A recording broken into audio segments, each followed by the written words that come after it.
ایک اور وظیفہ جو خود رسول اللہ صلی اللہ علیہ وسلم نے ہمیں بتایا، جو بہت ہی آسان وظیفہ ہے لیکن اس کے فوائد بہت زیادہ ہیں۔ اس حدیث کو روایت کیا امام احمد بن حنبل نے اپنی مسند میں۔ حضرت عبداللہ ابن عمر رضی اللہ عنہما اس حدیث کے راوی ہیں۔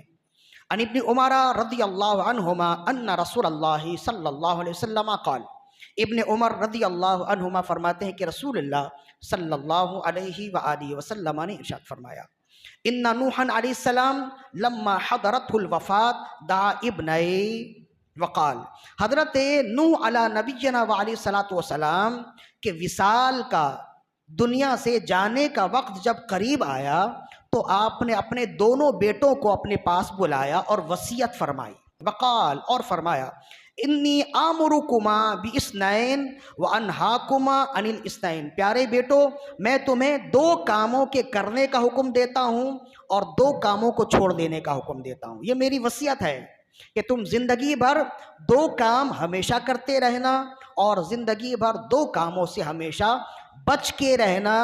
جو کرنے والے کام ہیں وہ کرتے رہو گے، فائدے میں رہو گے، اور جن سے میں روک رہا ہوں اس سے رک جاؤ گے تب بھی فائدے میں رہو گے، نقصان سے بچ جاؤ گے۔ اب وہ کام کیا؟ فرمایا، انہاکما عن الشرک والکبری، جن دو کاموں سے میں تمہیں روکتا ہوں وہ ایک شرک ہے اور دوسرا تکبر ہے۔ کبھی بھی شرک نہ کرنا، یعنی اللہ کی ذات و صفات کے ساتھ کسی کو شریک نہ ٹھہرانا، اور کبھی بھی غرور و تکبر نہ کرنا، نہ اپنے علم پر، نہ اپنے فن پر، نہ اپنی خوبصورتی پر، نہ اپنی آواز پر، نہ اپنی کسی چیز پر غرور و تکبر نہ کرنا، اس لیے کہ اللہ شرک کرنے والوں سے بھی نفرت فرماتا ہے اور تکبر کرنے والوں کو بھی پسند نہیں فرماتا ہے۔ یہ دو کام وہ ہیں جو تم نے نہیں کرنے ہیں، ہمیشہ نہیں کرنا۔ اور پھر فرمایا، وَآمُرُكُمَا بِلَا إِلَٰهَ إِلَّا اللَّهُ، اور میں تمہیں وصیت کرتا ہوں سب سے پہلا کام کہ تم کرتے رہنا وہ یہ ہے کہ ہمیشہ لا الہ الا اللہ محمد الرسول اللہ پڑھتے رہنا، یہ کلمہ پڑھتے رہنا۔ کیوں؟ فَإِنَّ السَّمَاوَاتِ وَالْأَرْضِينَ وَمَا فِيهِمَا لَوْ وُضِعَتْ فِي كِفَّةِ الْمِيزَانِ وَوُضِعَتْ لَا إِلَٰهَ إِلَّا اللَّهُ فِي الْكِفَّةِ الْأُخْرَى کانت ارجح منہا، فرمائے اس لیے کہ اگر زمین و آسمان، 7 زمین اور 7 آسمان ایک جگہ ملا کر ترازو کے ایک پلے میں رکھ دیا جائے اور کلمہ طیبہ دوسرے پلے میں رکھ دیا جائے تو جس پلے میں کلمہ طیبہ ہے وہ وزنی ہو جائے گا، وہ بھاری ہوگا۔ اللہ کے نام سے وزنی کوئی چیز نہیں ہے۔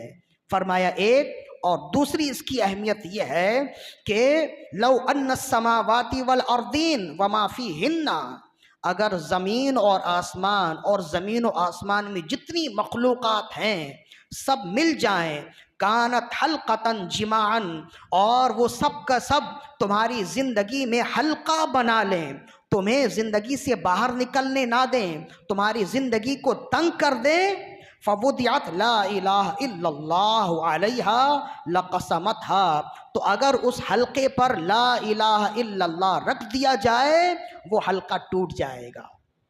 مطلب یہ ہے کہ جو شخص لا الہ الا اللہ محمد الرسول اللہ کی کثرت کرتا رہے گا اس کی ترقی کی راہ میں کوئی چیز رکاوٹ نہیں بن سکتی۔ زمین و آسمان بھی اگر اس کا راستہ بند کرنا چاہیں تو اس کا راستہ بند نہیں کر سکتے۔ وہ شخص جو لا الہ الا اللہ محمد الرسول اللہ کا ورد کرنے والا ہے، ایک عمل، اور پھر دوسرا عمل فرمایا، وَآمُرُكُمَا، اور پیارے بچوں میں تمہیں دوسری وصیت کرتا ہوں کہ تم ہمیشہ پڑھتے رہنا سبحان اللہ وبحمدہ، تم ہمیشہ یہ ورد کرتے رہنا۔ اور فرمائے کیا تمہیں معلوم ہے کہ اس ورد کی اہمیت کیا ہے؟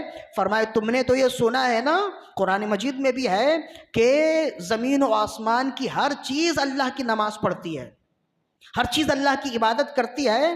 فرمایا کہ اس کلمے کی اہمیت یہ ہے، فَإِنَّهَا صَلَاةُ كُلِّ شَيْءٍ، یہ ہر مخلوق کی نماز ہے۔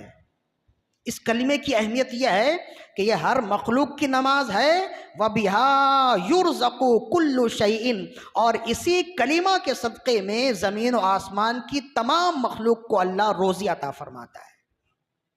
ہر مخلوق کو رزق اسی کلمہ سے ملتا ہے۔ تو جو سبحان اللہ و بحمدہ کا ورد کرنے والا ہوگا اس کی روزی میں برکت ہوگی کہ نہیں ہوگی؟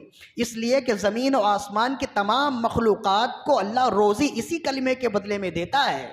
تو جب تمام مخلوقات کو اللہ اس کلمے کے ورد کے بدلے میں روزی دیتا ہے تو اشرف المخلوقات کے لیے روزیوں کا دروازہ کیوں نہ کھولے گا؟